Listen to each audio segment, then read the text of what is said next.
Kementerian Joni Plate. Joni Plate juga kita lihat semenjak dia jadi Menteri Menko Info, tidak ada satupun berita-berita berkaitan radikalisme dan kelompok-kelompok pembenci kekuasaan atau pembenci pemerintah itu diblokir.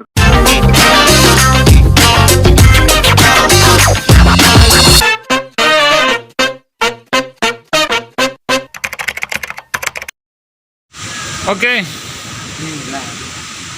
di kesempatan kali ini saya mau membahas tentang reshuffle kabinet. Jadi di periode kedua Presiden Joko Widodo ini baru satu kali reshuffle kabinet. Dan lagi-lagi ada berita yang beredar bahwa akan adanya reshuffle kabinet dalam waktu dekat di periode yang kedua ini. Ada beberapa nama menteri yang pantas dan layak diganti. Kalau kita mengutip dari apa yang disampaikan oleh Ketua Relawan Jokowi Mania, Emmanuel Ebenezer, ketika diwawancarai di TV One, mengatakan bahwa ada beberapa menteri yang mereka catat yang pantas dan layak untuk digeserkan atau digantikan posisinya. Di situ ada Menteri Pertanian Yassin Limpo, Menteri Pendidikan Nadiem Makarim. Terus ada beberapa menteri yang lain, termasuk juga salah satunya adalah Pak Joni Plate. Alasan Emmanuel Ebenezer ini meminta supaya Menteri Joni Plate ini digeser itu karena alasannya bahwa selama kepemimpinannya Pak Joni Plate di lembaga Kementerian Komunikasi dan Informasi ini ternyata belum mampu mengatasi akun-akun yang menyebarkan paham-paham radikal, paham-paham teroris. Buktinya, pelaku-pelaku teroris ini saat ini masih belajar secara otodidak tentang terorisme di internet.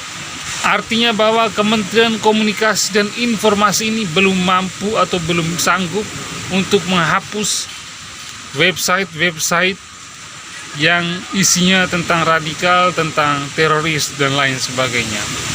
Masih juga berjubel akun-akun palsu yang secara masif menyebarkan berita-berita hoaks, berita-berita yang provokasi, berita-berita yang menghina pemerintah, dan lain sebagainya. Terus juga kata Emmanuel Ebenezer, ternyata di tubuh Kementerian Informasi dan Komunikasi itu masih ada oknum-oknum atau pejabat-pejabat yang pro khilafah atau HTI yang bersarang atau bekerja di Kementerian Komunikasi dan Informasi. Oke teman-teman, jadi apa yang disampaikan oleh Emmanuel Ebenezer itu saya sependapat dengan yang bersangkutan, dengan Emmanuel Ebenezer. Saya orang NTT, Pak Joni Plate orang NTT, tapi bukan berarti karena tidak ada gebrakan dari Kementerian Informasi dan Komunikasi lantas saya tetap mendukung Pak Joni Plate. Kalau kita melihat selama ini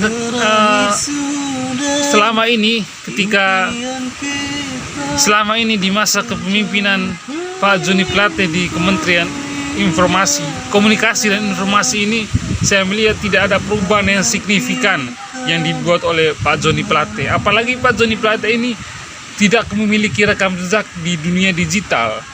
Yang bersangkutan ini bukan ahli komunikasi, bukan ahli informasi. Jadi kalau Presiden sampai memasangkan beliau di Kementerian Komunikasi dan Informasi, saya rasa Presiden keliru menempatkan orang yang tidak berkompeten di bidangnya.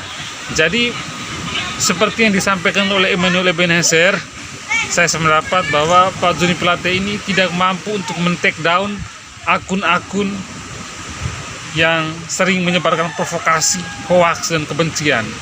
Contohnya saja akun YouTube yang sering menampilkan sosok Yahya Waloni yang sering menyerang-nyerang agama lamanya, menghina agama lamanya, berceramah yang menyerang agama asalnya dahulu. Nah, ini yang harus di take down, tapi sampai dengan saat ini dari Kementerian Informasi dan Komunikasi belum men-take down atau mengeluarkan kebijakan untuk akun-akun yang sering memprovokasi masyarakat, menyampaikan narasi-narasi kebencian, provokasi dan lain sebagainya. Ini yang belum mampu ditangani oleh Kementerian Komunikasi dan Informasi. Selain Pak Joni Plate, kalau dari saya ada satu menteri lagi yang pantas untuk dicopot dari jabatannya, yaitu Pak Prabowo yang sekarang menjabat sebagai Menteri Pertahanan. Kenapa saya menginginkan supaya Pak Prabowo ini diganti posisinya?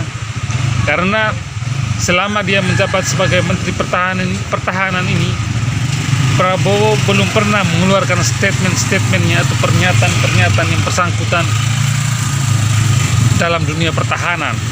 Contohnya saja, ketika kapal asing masuk ke wilayah perairan Indonesia, itu belum ada statement yang disampaikan ini oleh Pak Prabowo. Terus juga menyangkut terkait dengan teroris yang terjadi di Gereja Makassar, itu juga sebagai seorang Menteri Pertahanan juga tidak ada statement yang keluar dari mulutnya Pak Prabowo. Jadi selama Pak Prabowo ini menjabat sebagai Menteri Pertahanan, dia sepertinya terlihat hilang dari peredaran media massa. Makanya publik bertanya-tanya, sebenarnya apa sih yang dilakukan oleh Pak Prabowo di Kementerian Pertahanan itu? Biasanya Pak Prabowo ini orangnya keras dan sering bicara yang lantang-lantang, apalagi ketika dia masih capres. Sampai pukul-pukul itu podium, mic juga jatuh. Sekarang ini masa beliau diam saja sebagai Menteri Pertahanan? Tidak ada statement yang keluar dari mulut yang bersangkutan terkait dengan pertahanan yang ada di Republik ini. Jadi selain Menteri Komunikasi dan Informasi Pak Joni Plate, saya juga ingin supaya Menteri Pertahanan Pak Prabowo Subianto juga pantasnya dicopot dari jabatannya. Oke, sekian dulu video dari saya dan sampai jumpa pada kesempatan selanjutnya.